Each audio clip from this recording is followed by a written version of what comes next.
we actually all got the pleasure of jamming with the dude, man. And charismatic, awesome dude.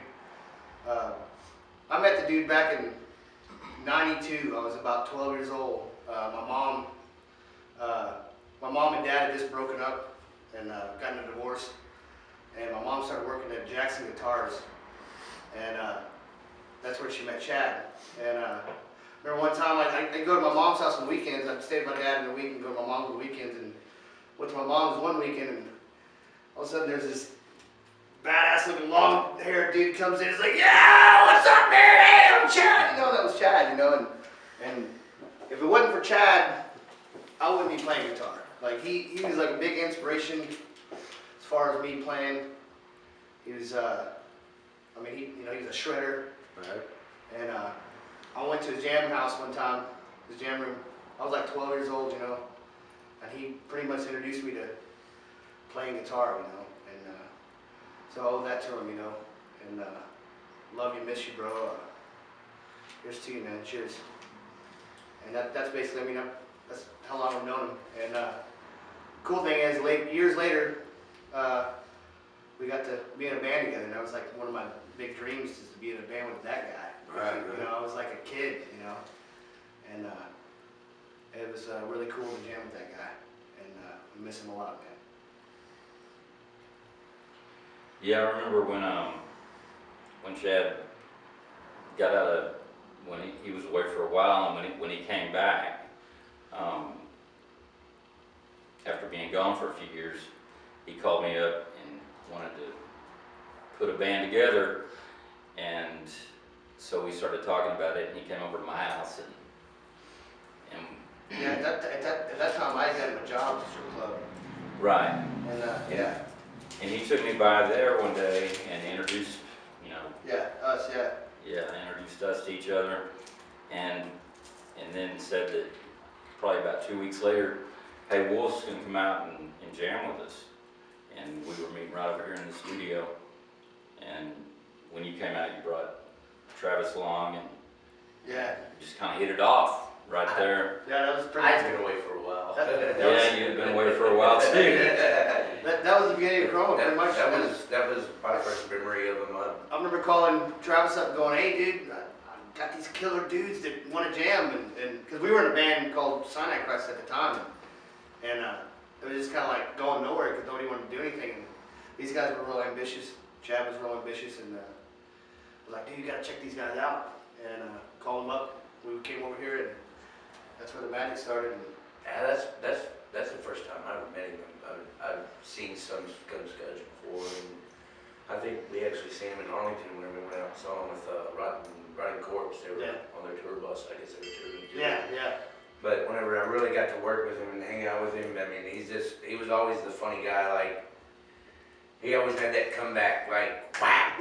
Right. You know what I mean? It was never more than 10 seconds. You know, it was always that flashy comeback. So nobody ever busted on him because they knew if you bust on Chad, he's got something coming for you. You're not gonna like it. You're gonna be like, God damn it.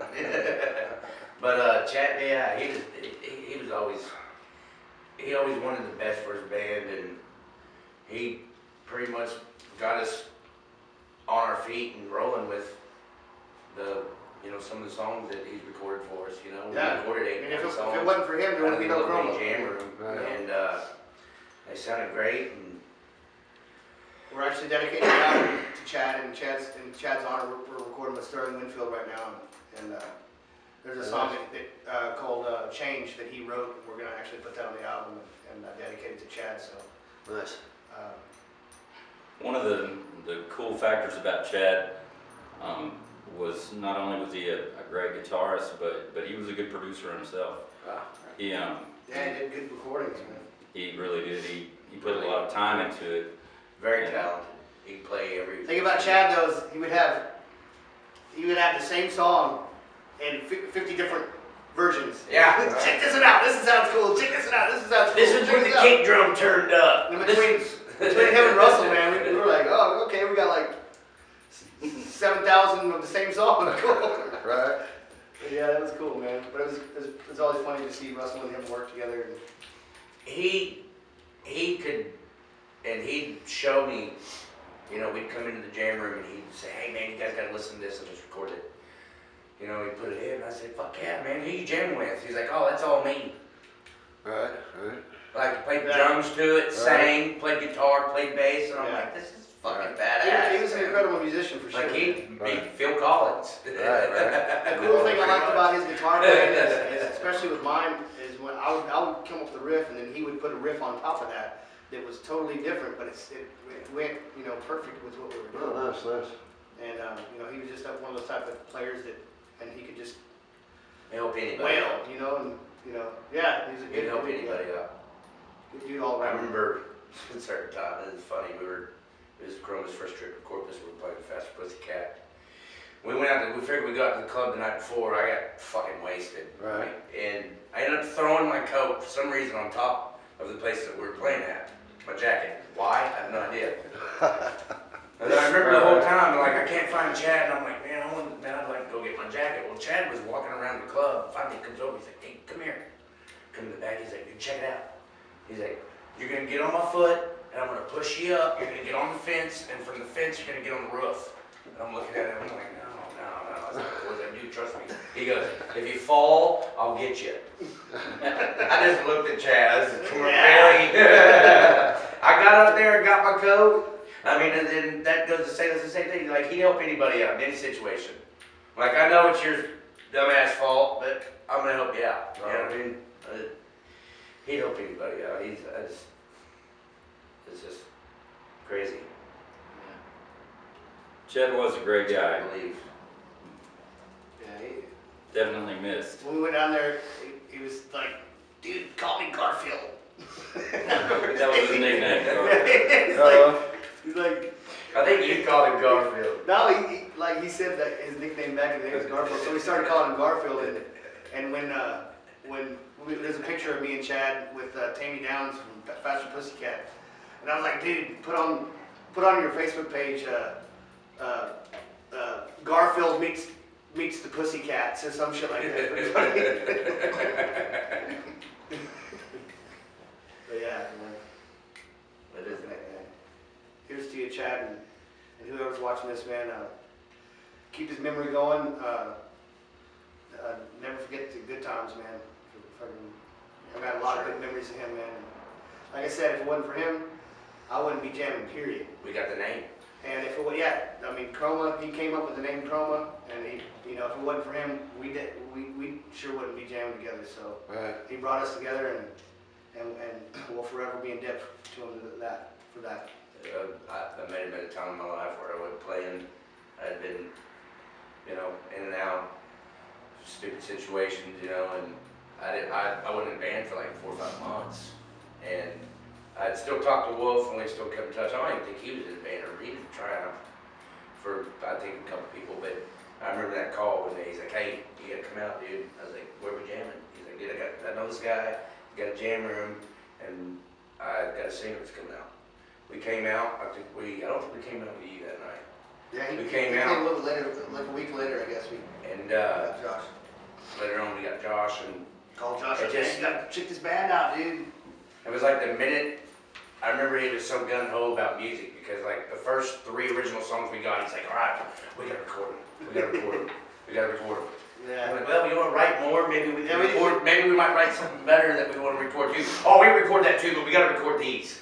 So we came in and We everything didn't was have a already, full set, we you come wanted into the to jam come room one day for regular practice, and then like everything's already set up, mics and everything. I'm like, what's going on? He's like, oh, we're recording those 3 songs today. I was like, oh, cool. And that kind of, you know, Get them fresh in the head. he was always on his way doing something. If it wasn't practice night, he would still come out to the jam room.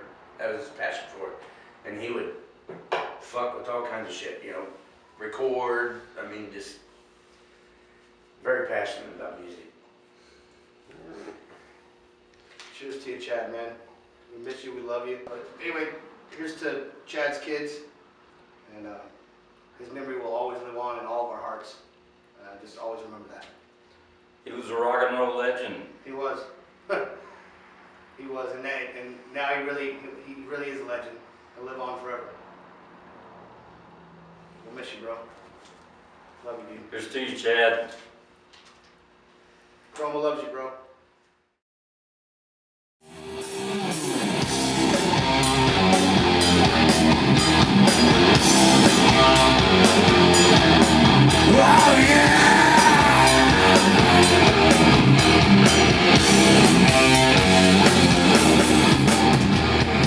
So this is Scott Shelby from War Beast, and I'm here to give a little talk about Chad Hammonds, a friend of mine. I met him in an unlikely place, and I think we were both up to no good. And but there was something about Chad that I noticed right off the bat. You know, the guy was very witty, very comical, very likable, and I catch on to that.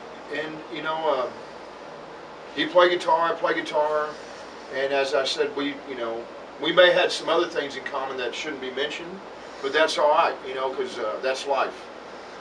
But one thing I can say about Chad is he was a good guy. He had a good heart. You know, he was friendly and funny, fun to hang around. You know, I just met the guy out of I can't even remember how, but you know, immediately I liked him. He liked me. We started jamming. I said, "Wow, this guy's got some talent," you know, and you know, and we jammed together. We hung out, and you know, he was a good person. He actually lived at my place for a while.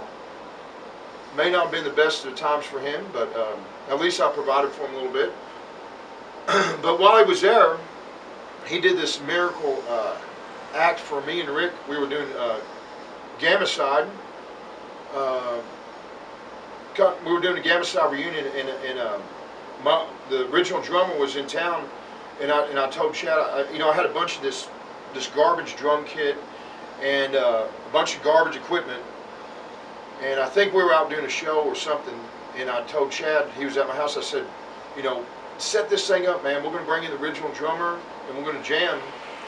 And he stayed up all night, and and he got all this garbage equipment, and we came in there the next day, and of course Jamie, the drummer of Gamicide, is a god drummer, and he came out of the cold, playing this stuff, and you know, playing Gamicide. So Gonzalez, legendary. Yes, He doesn't know sir. Chad, but he loved him too. What's going on? Anyway, so we came in and did this quick jam session, and he had everything ready to go. And we made a recording, and it was just like mind blowing. The talent he had for engineering, you know, recording, working with equipment, and this recording was so good that I almost put it on a upcoming Gamicide collection album. Me and Rick talked about it because it was so good. And anyway, that was one of the, you know, his many talents. And like I said, the guy was just funny and witty. And what a great guitarist. I mean, you look at him and you don't look like, he doesn't look like, you know, this guitar player by appearance. But the guy could just play some mind-blowing leads and just had super talent, you know. And a tragic loss to die so young and so soon. And you know, he had a good life, but he had somewhat of a hard life, as many of me, of course, and his associates have been through. But it was an honor to know Chad and to you know, be a friend of his, and my condolences out to the family, the kids, and you know, there's my speech. Chad, we'll see you up there, or wherever there is, someday. No.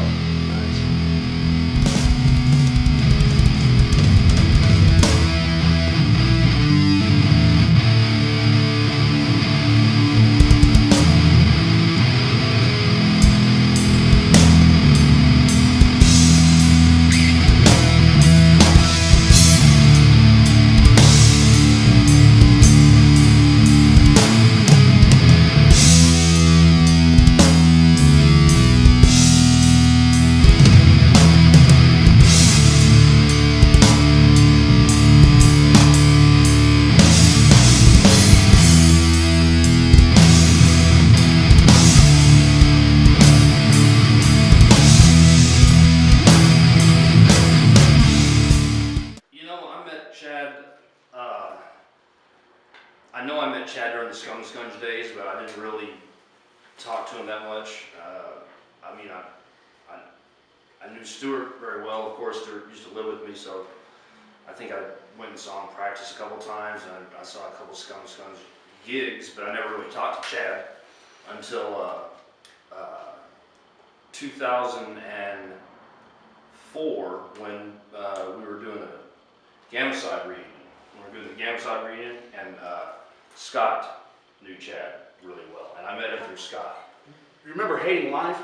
You remember these stickers that said if you pawned your VCR For crack, you were hating life. yeah, that was his band. Yeah, I know, and I had that sticker. Yeah, on I my, remember that. I had that on my case. shirt. Yeah, so I think our paths have crossed many times before. Right. We've eventually met, but yeah, I met him through Scott. We were doing the Gamma-Side reunion, and I think we went over to Chad's house in search of some inspiration or something, and yeah, that's how I met him. And but it was only later on in recent years, really, whenever I met him through you. Yeah. The second time. Right. You know, I think it was your birthday, and I came over, and My 40th birthday. That's right. I knew him before that too. This will probably be like a bunch of stuff that will have to be edited and changed around. Oh, yeah, we're gonna keep it clean.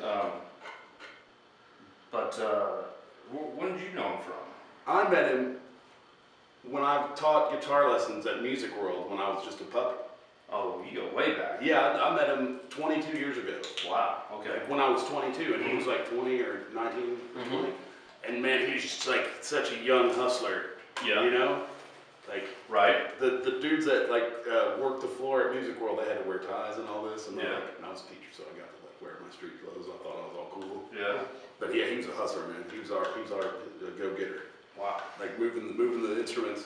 But then I like lost track of him, you know, because like after that I went back. I quit teaching there and I went to college in Denton, and then after that, you know, I like was in Arlington for a little while, and then I moved to Europe, and then I came back, and Crazy Craig called me up, and he's like, "Man, I'm with this guy Chad. He says he knows you."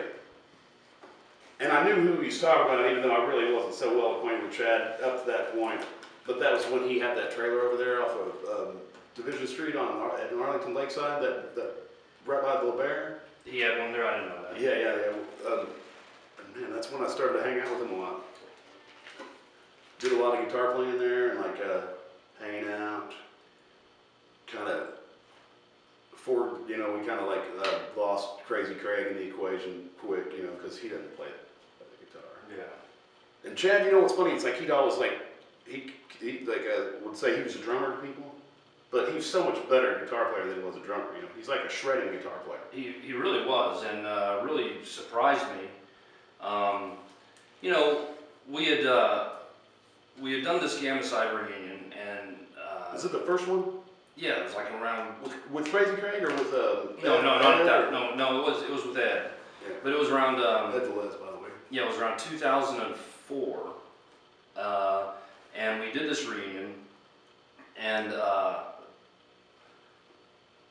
Ed, the very last night of our tour, or series of shows or whatever, Jamie was there, and he wanted to know if he could sit in on a song, and Ed said no way.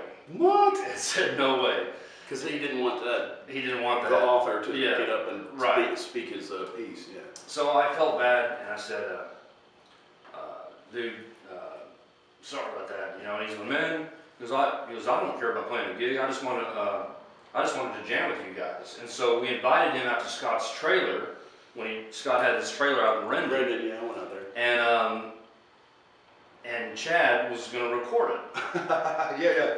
And you know, to be honest, you know, I didn't really have I've only met Chad a couple times, and I didn't really know what to expect as far as what kind of recording he was going to What get. kind of engineer he's going to be. So Scott, of course, Jamie was here. He didn't have no drums with him, but Scott had this piece of crap drum kit. I mean, something you find on the curb, just a couple drums, and then we had a couple beat up mics, And Chad hooked all this stuff up, and then had it in the kitchen of the trailer, and then me and Scott had our stacks in there, and then I don't know how he did it, but Chad recorded that stuff with the gates and stuff. He made it really sound incredible. I mean, explosive. And I heard he did a lot of recording out there. I was really impressed because at first I was thinking, you know, this is just going to be A total mess. a skits project. And, you know, it's going to be, you know, but it wouldn't matter. But we were jamming with him anyway. So, but you know, at least we have some kind of recording of it. But it turned out to be a fucking great recording. Yeah. And it was, you know, and so I was really impressed that he was able to do something like that under those conditions. And yeah, and then you know, I saw him from time to time after that. Shortly thereafter, I remember I moved out from my wife. I left my wife and got my own apartment. And I told Scott that I wanted a leather couch, and somehow Chad said that, you know, He knew somebody he had a leather couch in his storage. So we went to his storage, and the storage was packed, and the couch was standing up on its side, and so I couldn't sit on it, but you know, it was a black leather couch. I figured that's what I needed, you know, black leather couch. And I'm like, well, how much for that? And I think Chad charged me something like $300 or something like this for this couch. And I was like, okay, you know, so I bought it. And when I got it home and sat on it, it fucking sucked. I mean, it was terrible, man. I ended up selling it to someone else on Craigslist for $50, you know, because it was terrible. $300. And you know, Scott and I were talking about that today, and I was going, man, I should have mentioned that to Chad, you know, because that was a ripoff. But he was gonna,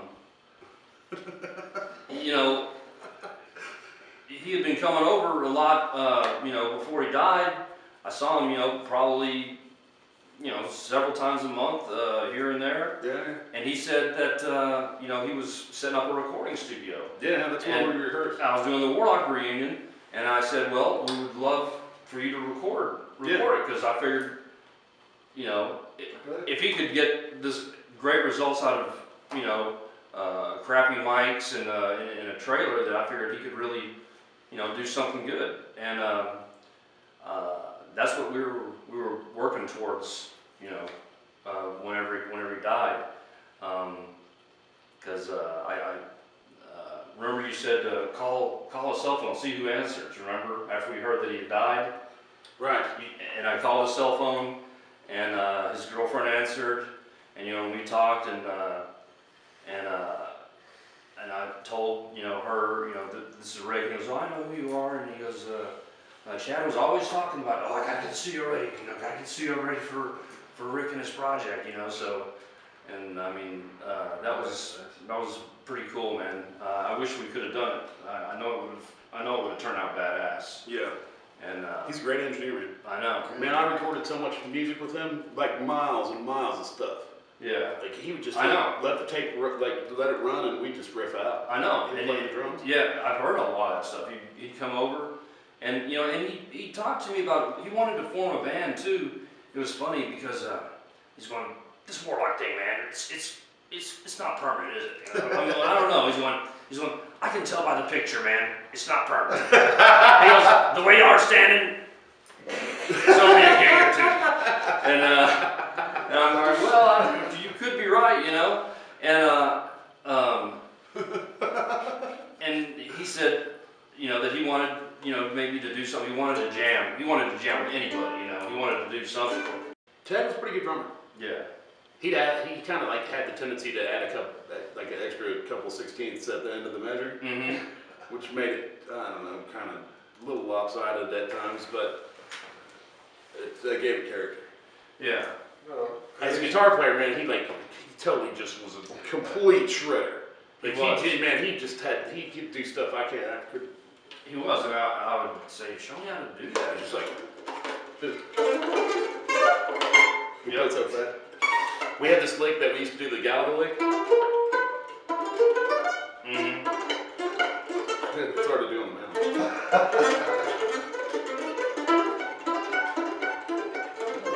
Y'all did all those Kiss and Pink Floyd Did a covers bunch and of, stuff? bunch of Kiss songs. Was that all done mostly at his house or your house? Over here at this Here? Yeah, Okay. yeah.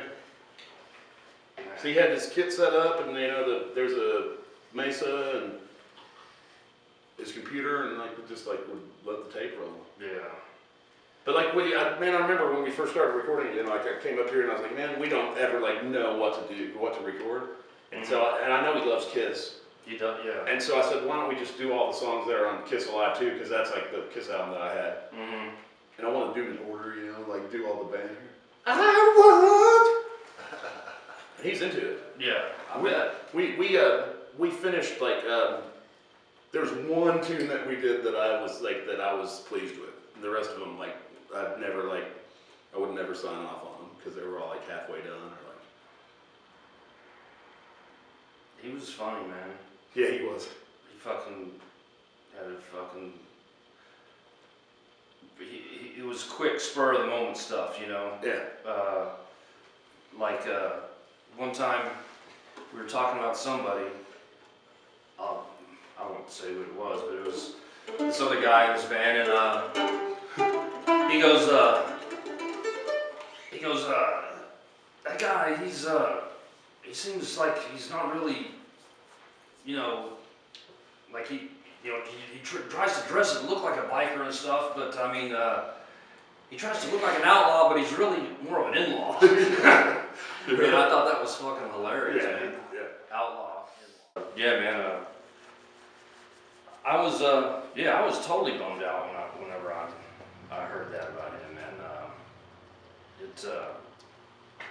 It makes you think about your own mortality and how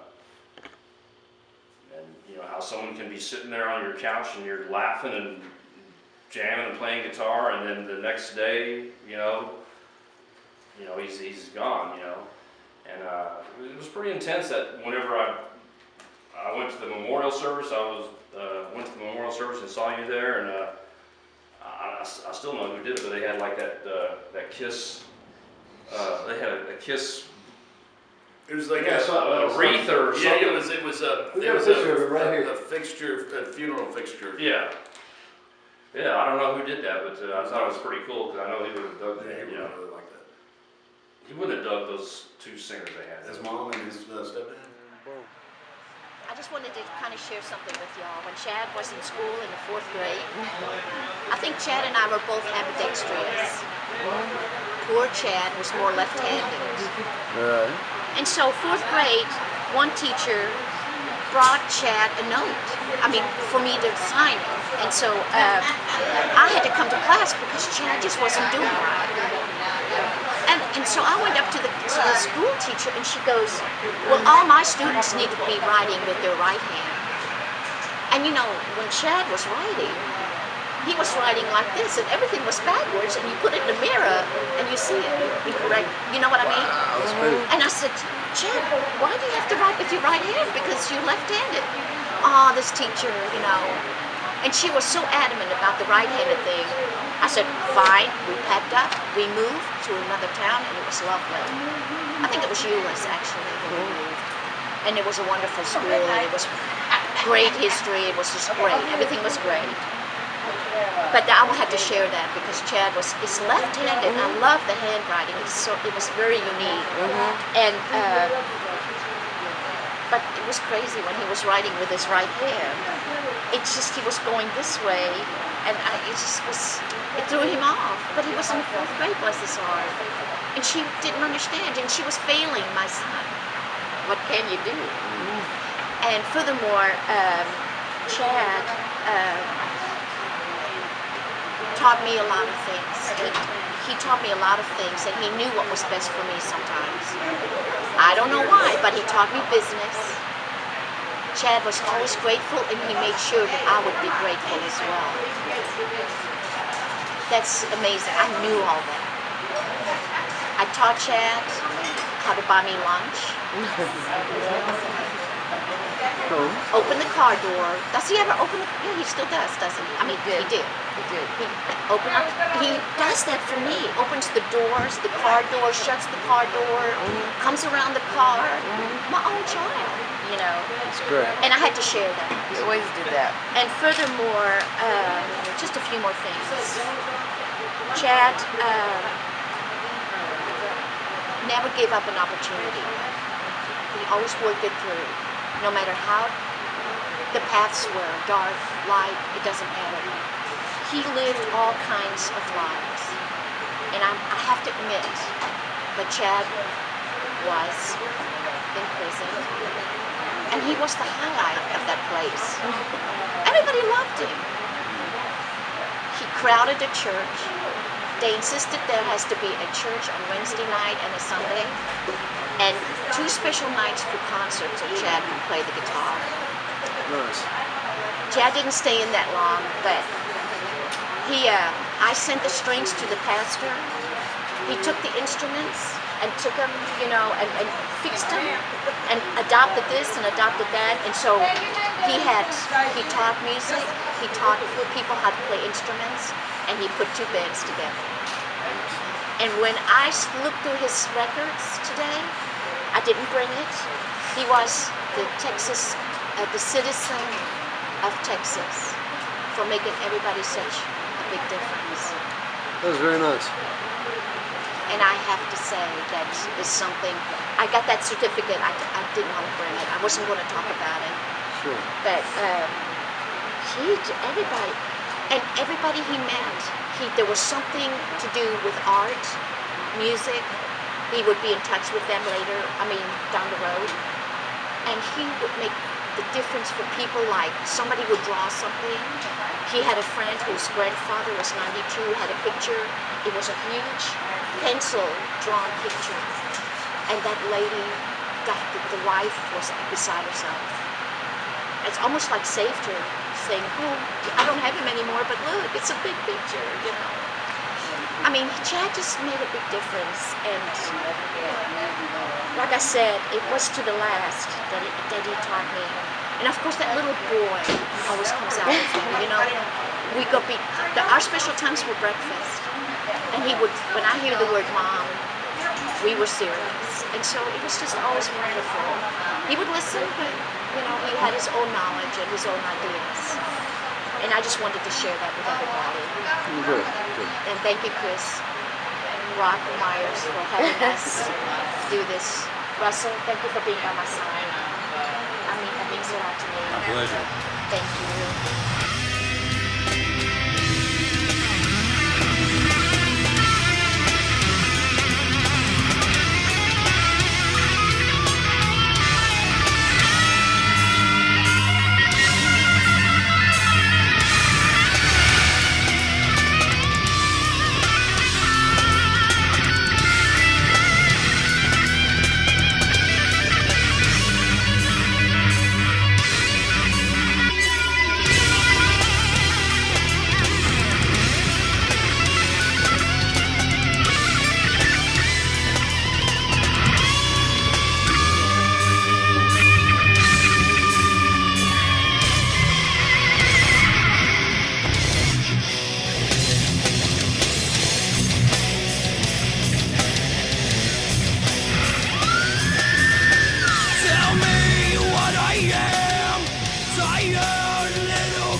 Chad was this really talented lead guitar player, and I remember we took the pictures. He lived in like Euless or Hearst back then, and we went over there in the river bottoms of this abandoned building. I wish I had some of those pictures, and if I dug deep enough, I might find them. Right. But like pictures of him were like, he looked like a Viking and shit with that guitar, and he'd be doing this shit and whatever. And I'm just trying to think, you know, like he was the first person that he's the first person that ever said anything about that band Korn. Like he was into Korn like right away. Right. You know, and like I said, you know, my musical experiences with him, that's another story. But like Chad used to work. I worked with him at Quick Sign. Everybody that's ever been on drugs has worked at Quick Sign. Members of Gamma Side, War Beast, Hammer Witch. I'm sure there's, you know, how Jerry Ward's worked. Everybody's worked there at one time or another, you know, when you couldn't find a job. But I'm trying to, I don't know, because there's so much to say, you know, I mean, you know, like there was the times, you know, when we worked together, and then, like I used to spend time with him a lot too, with this Tina and the kids down in Austin, Texas, when they, you know, I mean, they still live down there, but we used to go there on the weekends and hang out and stuff. But I guess we could, you know, the musical thing is maybe what most of this would be about, I guess. So, Right. so it would be Scum Scunge, you know, whatever. That's the band. I mean, I started this bullshit band, and then, you know, whatever, in the end, you know, Chad was the bass player, even though he was a very talented guitar player, but of course you can't never find a bass player around here, so. That's true. We need one right now. Right, so, like, and I have some of the old pictures, and I'm sure he scanned them already, but, you know, you don't have to zoom in on this shit, but all the different little versions, you know, of the band, like when we first started, you know, there's Chad. There's another version, there's Chad. There's another version, there's Chad. You know, so, you know, with whatever, all the things that go on in bullshit, you know, like you can see if it's like this had been Chad, when Chad would make the more artistic shit. Right. You know, me, whatever. But we did make that record. Like I said, I don't know if we stand here or whatever, we can go in that washroom later.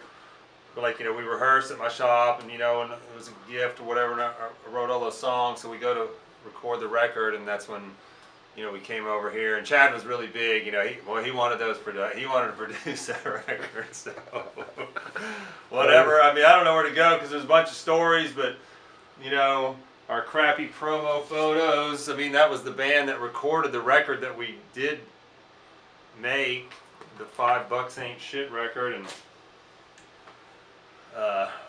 whatever, you'll see some old flyers and stuff in that room in there.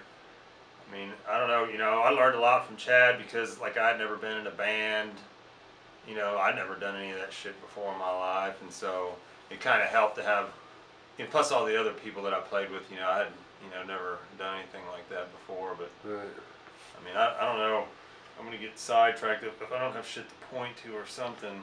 Maybe we can talk about Chad's band. Oh, look. Somebody wrote something on the back of this right here, but Hating Life, that was Chad's band. And so, like, we used to make these bullshit t-shirts. Here's a picture of me wearing one of those Hating Life shirts at some party somewhere. Right. What was their saying? I remember. What was it? You had to pawn your microwave or something like that. Oh, right. Yeah. Your VCR player or something. Yeah, yeah. If you had to pawn something or whatever, then you're hating life or whatever. So I don't know if he ever really had a band or not. I think he was more that solo stuff or whatever, him just jamming guitar. I don't know. Because like when they made that record, I mean, I could get into it, you know. I mean, like, you know, there's all kinds of things that went on over all the years. But like when we were making that record, and then like we start recording it here, you know, me, Daddy, you know, I bought the little fucking mixing board and the shit, and then like we cut holes in my wall, built a window in there so you could see out, run the fucking mics through, you know, and so, you know, we record all the basic tracks. You know, I go every night to my neighbors, please don't call the police, you know, I'll shut it down, to get the drums done, you know. Right, right. And so the shit's set up in here, and like after I'd done my part, you know, like Chad would come rolling over here, and I know I seen that picture of him the other day, of a picture of him sitting in there, right? Really? And these motherfuckers would come to my house like fucking 11 o'clock at night, right? Him and the singer or whatever. I go, hey motherfuckers, I got a fucking job and shit. I gotta go to work. You can't be fucking milling around my house and hooting and hollering all fucking night long. And I said, look, you know, I guess if I got my part done, take all this shit and get it the fuck out of here. And so they took it to Chad's mom. You know, I guess she moved when she married Paul, and then, you know, she let Chad live in that trailer down there, and there was lots of debauchery, you know, that went on over there. You know, I didn't hang out there that much, but you know, that's where, you know, that record was so produced 1,000 times over. Right. You know, well, whatever he did, Rick Perry was talking about some work that was done there too. Oh, really? So, but like Chad did in the end, you know, hey, he produced a great record because Daryl, you know, from Pantera played lead guitar on it. So Nice. it was a great experience for me, and you know, and like I know when Chad always, you know, kept fooling around, and he went away, and then when he came back, he was doing good. And you know, that's like when I went out to that show, Chroma, when these are the pictures I took of that show that night. Okay. I went and saw him one time over Alright. there, and you know, he was like real bad, you know, good shape then, you know, like he was, but obviously I guess he fell back to the wayside, and that's why we're here talking.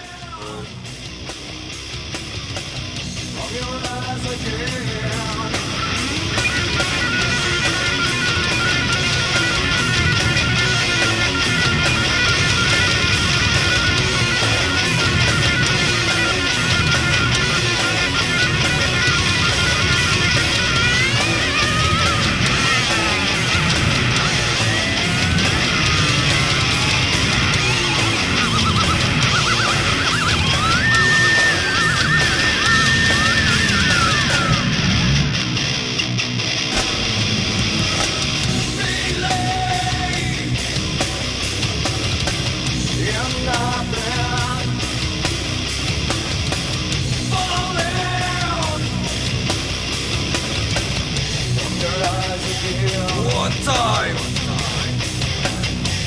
where's the orderly? Straight jackets worn. I see the padded cell banging in my head. Oh shit! I need my medicine.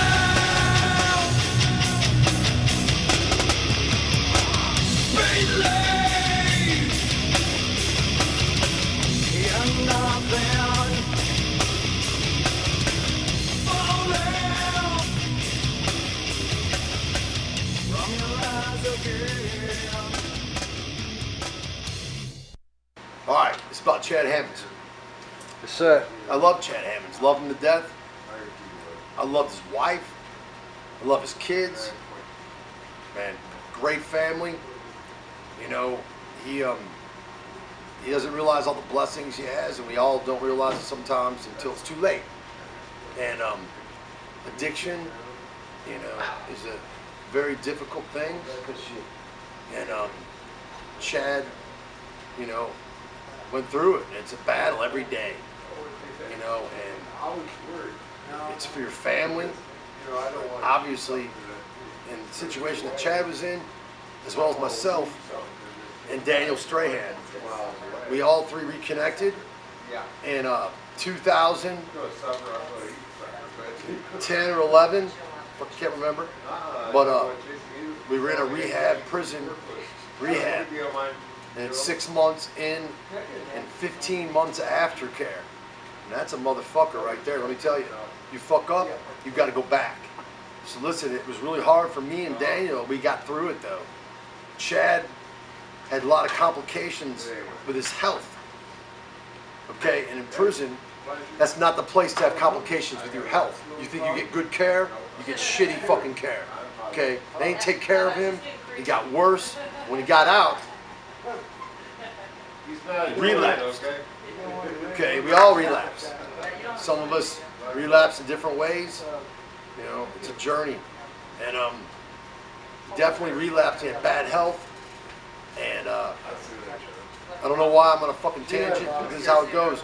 When I met up with him and Daniel, we were man, the most important thing is sobriety. You know, because if you can't stay clean, you can't stay free. Okay? If you're not free, you're not available to your children. They need a father. Okay? It's the most important thing, was being a father. Okay? And through his addiction, he came up with every excuse in the world not to be a father. And that broke my fucking heart, man, because we worked so hard together to get to a point to be in our children's lives. and I worked really hard at it. And he got frustrated. And you know, when you get frustrated, you know, there's financial stress, there's all kinds of different things, but it's the way you cope with them. Okay, well, we're addicts, so how do you think we cope with stress and pressure? You know, we feed our addiction, we relapse. We're trying to find an outlet to, you know, basically take the pain away. You know what I'm saying? That's what we're trying to do. We're trying to fucking, you know, we just want to escape from reality, and we're in reality. You know, and we were programmed in rehab to face it. But you know what? They can't. They can't get you ready for the real world. It's all about you making the right decisions, man. It's really fucking hard, man. Addiction, sobriety, rehabilitation, the whole 9 yards, man. But bottom line, you got to make right decisions to be in your children's life, man. You got to think about not yourself and your children. But once again, if you can't stay clean, you can't stay free. So, my experience with Chad was he was sober, and he was so freaking amazing.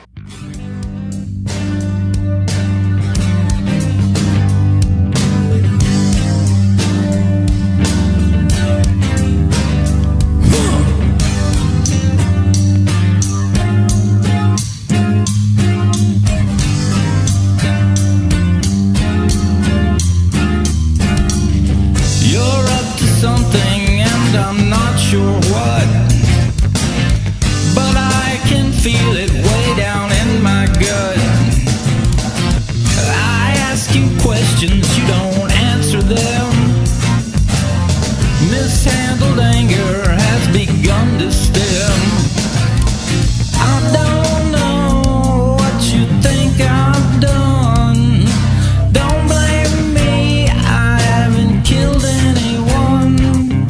I've been nothing but a friend to you.